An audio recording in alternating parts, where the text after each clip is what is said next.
Buenos días y bienvenidos al programa La Educación alrededor de una taza de café. El día de hoy tendremos grandes reflexiones mientras nos tomamos esta taza de café. Hoy nos reunimos con un excelente libro. Este es El renegar de la escuela. Su autor, Estanislao Antelo, es un argentino licenciado y profesor en Ciencias de la Educación, máster en Educación y doctor en Humanidades y Artes. Para el día de hoy, tenemos como invitados a este programa tres analistas pedagógicos que nos ayudarán en esta discusión. Y sin más preámbulos, sus nombres son María Isabel Estrada, quien es psicodidacta pedagógica. Buenos días, María Isabel. Buenos días, Juan Diego. Muchísimas gracias por la invitación. Estoy encantada de estar en este espacio. Bueno, espero que tengamos grandes reflexiones. Juan Sebastián, él es psicodidáctica y pedagogo experto. Buenos días, Juan Sebastián. Buenos días, Juan. Un gusto que me tengas aquí hoy en tu programa. Bueno, y por último, pero no menos importante, tenemos a nuestro invitado Johan Andrés Hurtado. Él es profesor y analista pedagógico. Buenos días, Johan. Muy buenos días, Juan Diego. Muchas gracias por invitarme al programa. Bueno, es con mucho gusto. Obviamente me presento, mi nombre es Juan Diego Motatos. Voy a dar inicio a este programa. Y como les dije anteriormente, el libro en el que nos estamos basando es El renegar de la escuela.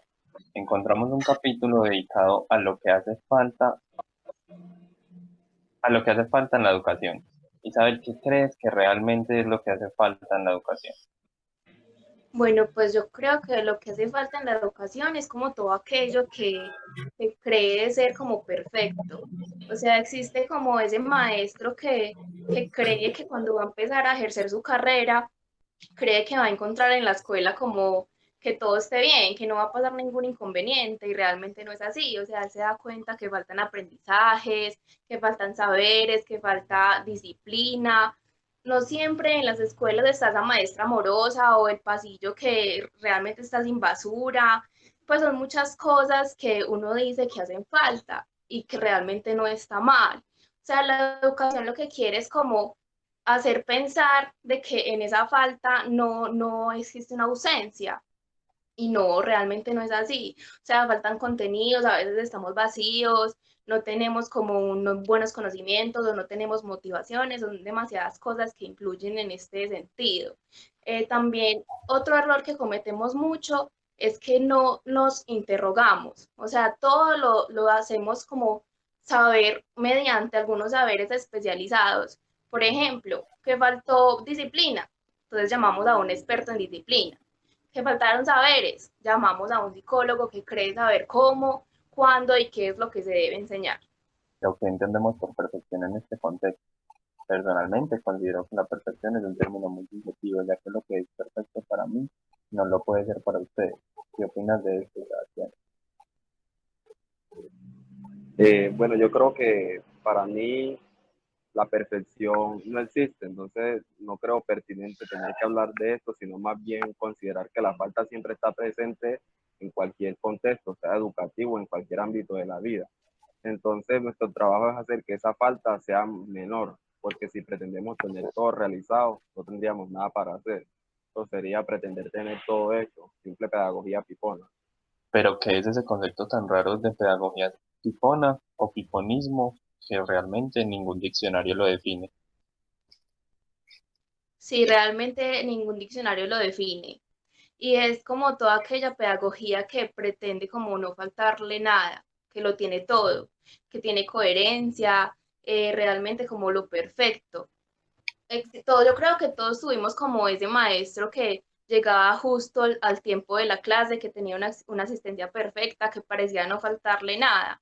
A eso se refiere como ese concepto. O sea, la pedagogía pipona pretende adjuntarle a la educación de este siglo como un montón de saberes que van como adjuntados con nuestra cultura. Esto se da a través de la práctica pedagógica que va muy ligada con la psicodidáctica, que es la que hace alusión a una disciplina o un discurso de la educación a la que no parece faltarle nada, que tiene que decir cómo tiene que hacer y cómo ser esas cosas. Esto que habla María Isabel me hace pensar por la misma ruta de aquello que hace falta sobre algo que me pasó en una ocasión con una alumna, de esas que los manuales psicodidácticas tachan como motivada e inquieta. En una ocasión ella me pregunta cómo se pasa o cómo se deja de pensar lo que se piensa, lo que se piensa. Y yo en lo personal le di una respuesta muy banal, no presté mucha atención en aquello que me decía. Pero luego esa pregunta tuvo repercusiones en mí. Y yo pensé, ¿cómo se pasa de una convicción a otra convicción? Que en lo personal yo diría que no es posible pasar de una convicción a otra convicción. Es más fácil pasar de una no convicción a otra convicción. Tenemos por este mismo lado que las convicciones pueden ser del mismo orden que el sedimento. El sedimento es una idea o un principio que siempre tenemos en mente, que acompaña casi siempre de nuestras prácticas docentes a lo largo de la educación. Entonces los profesores tenemos algo, es que tenemos 2 o 3 ideas a lo largo de nuestra vida y con esas mismas ideas ahondamos en nuestros estudios. Esas son nuestras convicciones y para que esas convicciones de alguna forma se vean modificadas, eh, ese sedimento, eso que nosotros creemos verdadero o válido, no es posible, digamos que destituirlo así tan fácilmente. Para esto se tiene que dar una reactivación. Lo que es de la reactivación es que pone en contingencia y en controversia aquello que nosotros creemos como verdadero. Entonces nos deja un vacío. Ese vacío es aquello que hace falta y desde esa falta es posible que nosotros pasemos a otra convicción. ¿Y cómo se da esta reactivación? En realidad, esta reactivación no se sabe cómo se llega a dar. Es posible que se dé o es posible que no se dé. Nosotros en la vida, pues no es fácil pasar de una convicción a otra, digamos, porque vimos algo en la calle. Tiene que ser algo que tenga un peso moral muy grande para que nosotros podamos empezar a cambiar. Eso sería la reactivación, aquello que hace que nuestro sedimento se destituya. Y luego cuando está esa desedimentación, cuando se encuentra esa desedimentación, nosotros qué hacemos es que encontramos la pedagogía del todo, del no todo. Esa pedagogía del no todo es la que acepta el trabajo de la falta. Johan, es decir que para que haya la necesidad de conocimiento debe haber una falta. Yo diría que no, pero en cuanto está esa falta, uno es posible crear conocimiento mediante esa misma falta, pero no es que uno pueda crear conocimiento sin falta o con falta, pues es posible hacerlo sin la falta.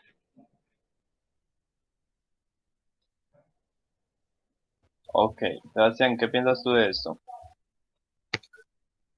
Bueno, el problema es que todo eso que falta, lejos de ser sometido a interrogación, se está tapando con saberes especializados, que era lo que comentaba la compañera Isabel, que si se necesita esto, pues traemos a este experto en esto, y no se trata de eso. Es pertinente que nos pensemos en una pedagogía del no todo. Por ejemplo, un profesor y la sociedad que lo rodea experimentan la falta como algo que queda vacío. Desde esta perspectiva podemos mirar lo que es una crisis, pensarnos en estos términos, lo que es una crisis. Me gustaría preguntarte entonces cómo se puede ver en esta perspectiva la crisis, cómo puede ser pensada esta.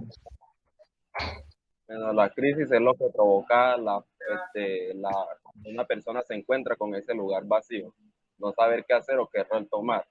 También sabemos que no se puede vivir en un estado constante de crisis, pero es importante que el orden de una crisis se presente en la vida de una persona para que así se pueda preguntar qué hacer o qué rol tomar al respecto. En todos los argumentos que he escuchado de parte de ustedes, encuentro que todos hablamos de algo que hace falta, pero entonces, ¿quién tiene eso que hace falta? Bueno, pues en mi caso, yo creo que todo esto que hace falta lo tiene la psicodidáctica pedagógica, pues como todo ese proceso de enseñanza-aprendizaje que tiene en base o está ligado a ese contenido actitudinal. Claro está pues que la actitud está basada como en 3 componentes. El cognitivo, que es todo lo que relaciona al conocimiento. Este guarda información, gracias como a todo ese proceso de aprendizaje o a la experiencia. También el afectivo, que es como lo que conecta a la personalidad del sujeto, y el comportamental, que es lo verbal, y lo no verbal, que es cuando se adapta a una conducta. Sebastián, ¿qué opinas vos de esto? Yo creo que no hay que afirmar como una totalidad que quien tiene todo eso que falta es la psicodidáctica. Si bien hay que admitir que tiene buenos recursos y argumentos que han ayudado para que esa falta sea menos, pero también hay que admitir que esos recursos psicodidácticos no han sido suficientes. Ya que no se trata de preguntarnos quién tiene esa falta, quién tiene lo que hace falta, sino más bien aceptar el trabajo de la falta y a partir de ella trabajar sobre eso, sobre todos esos problemas que abundan. Bueno, en este momento nos vamos a ir a una pequeña pausa comerciales y cuando volvamos vamos a hablar sobre la indisciplina y la violencia escolar.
De esta breve pausa me gustaría iniciar preguntándoles qué es la indisciplina y cómo todo lo que dijimos que nos hace falta la afecta o la beneficia.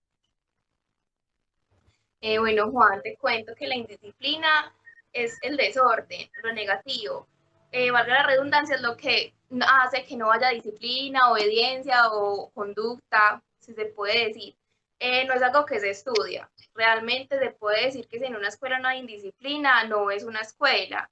Allí se pueden evidenciar como las bromas, las faltas de conducta, de convivencia, las infracciones escolares.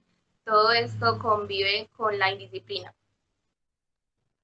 Bueno, también me gustaría preguntar, ¿la indisciplina está relacionada con la violencia escolar o son cosas diferentes? Bueno, hay que saber que todos los elementos con los que convivimos están estrictamente relacionados entre sí, elementos culturales, familiares y sociales.